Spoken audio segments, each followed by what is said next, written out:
Hopefully that's one too. Okay, we look good. All right.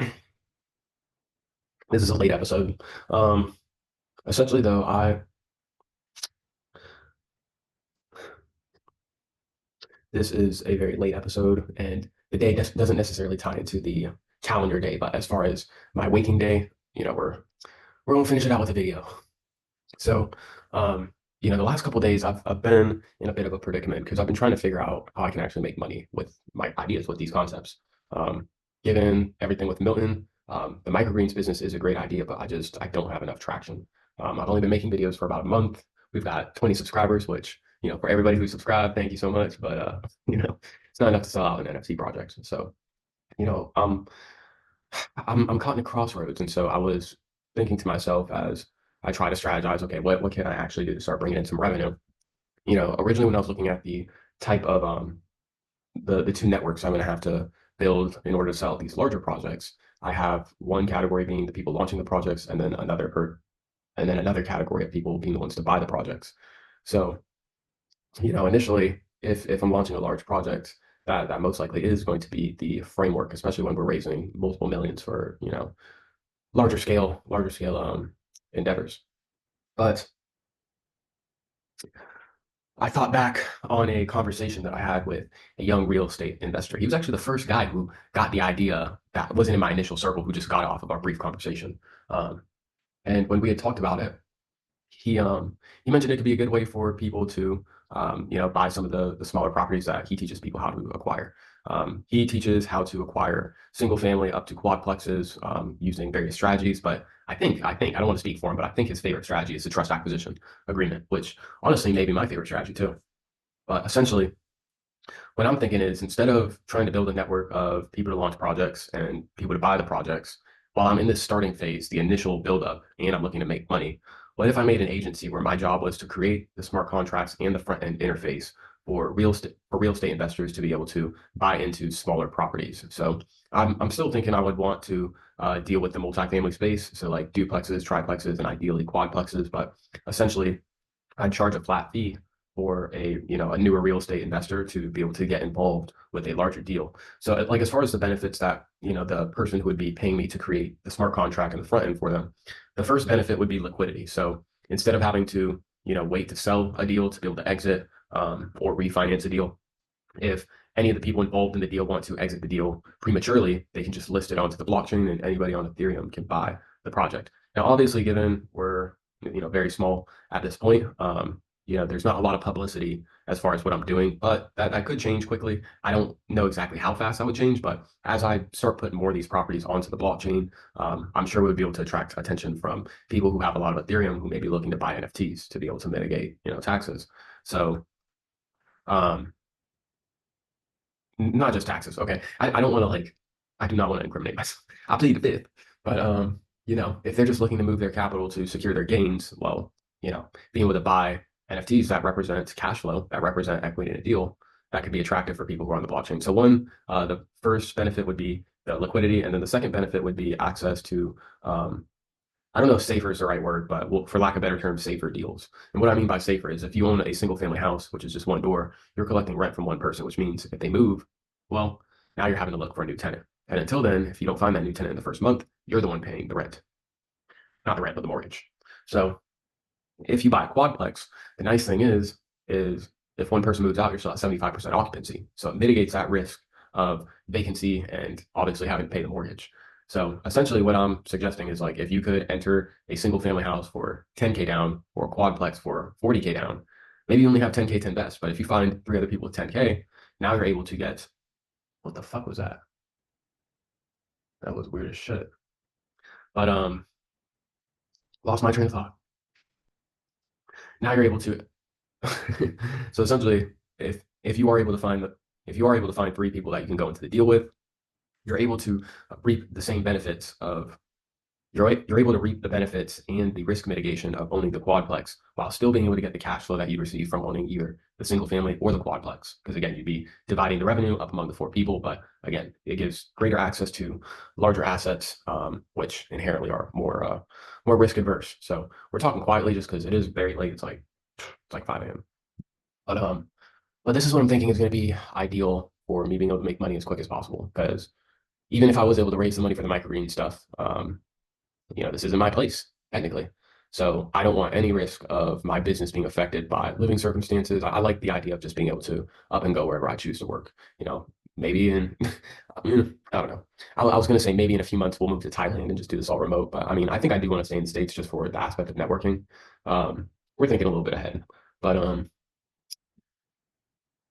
as far as just getting some revenue in the door, it does provide the opportunity for me able to start off with a product that I can sell both to the end buyer and the end funder, rather than trying to build up two networks of different people.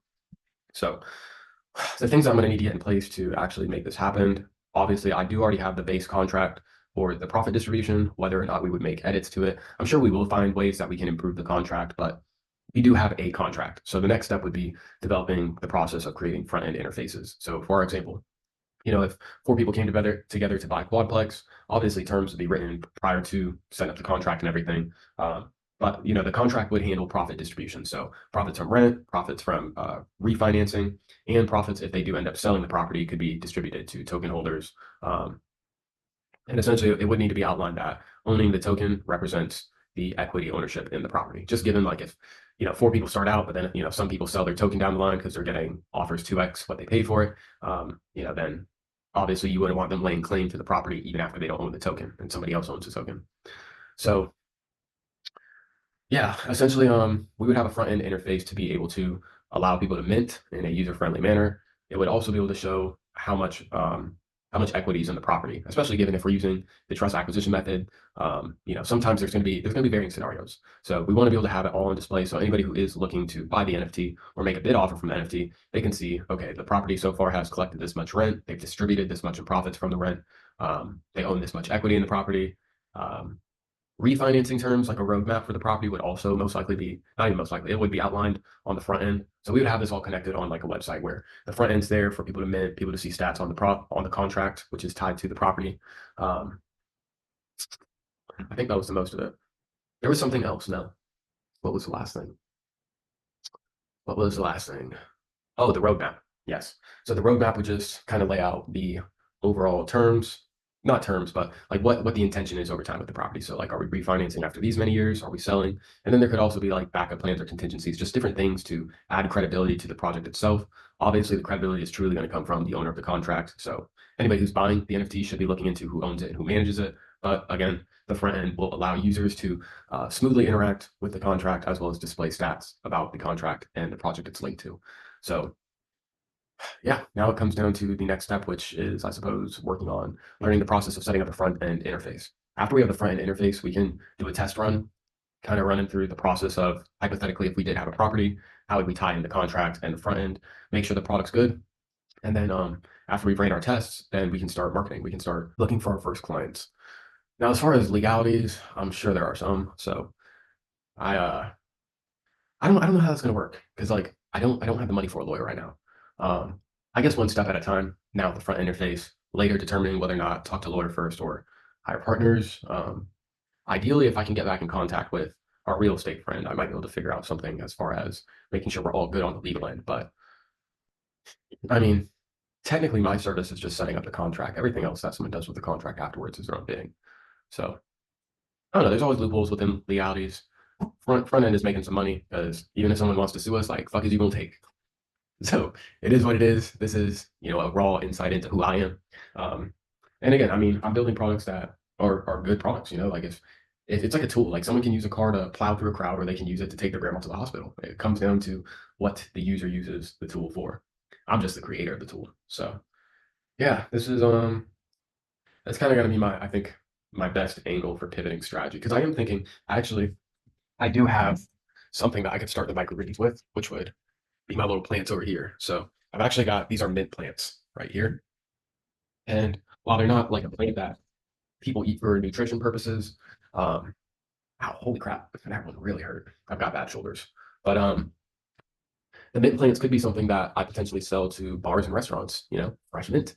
We'll see. But the whole plan in the beginning, anyways, was to build a microgreens business first and then launch an NFT collection after I already have a model that's producing revenue. So I can try that out in the meantime with the mint plants. But as far as like having a actual model that I'm producing revenue through the code. Because again, we already went through this a few days ago as far as, the code is the main leverage point that I can actually build on right now because I don't have a lot of capital.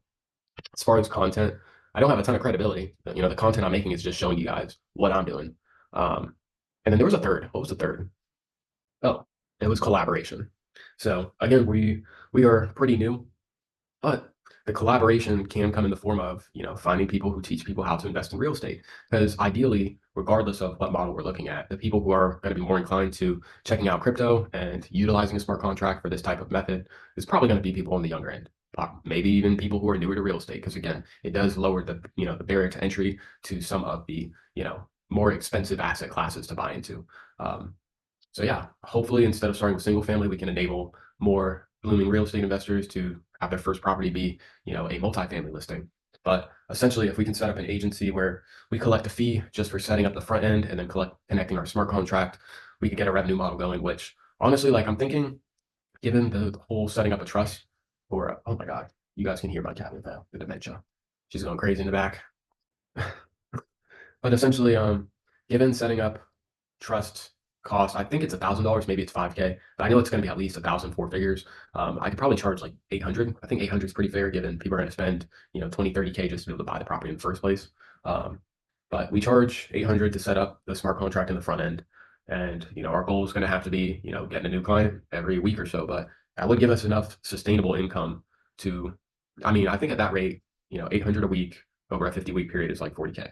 So nothing crazy, but it, beats working at Wawa for 30 fucking hours a week. And I don't even think you make 40K doing that. So I need money to obviously sustain what I'm doing. And as we get, um, more, what's it called? As we just spend more time in the space, we should be able to scale and make more money. The goal is going to be to eventually have a revenue model that is, producing revenue without me having to hunt clients.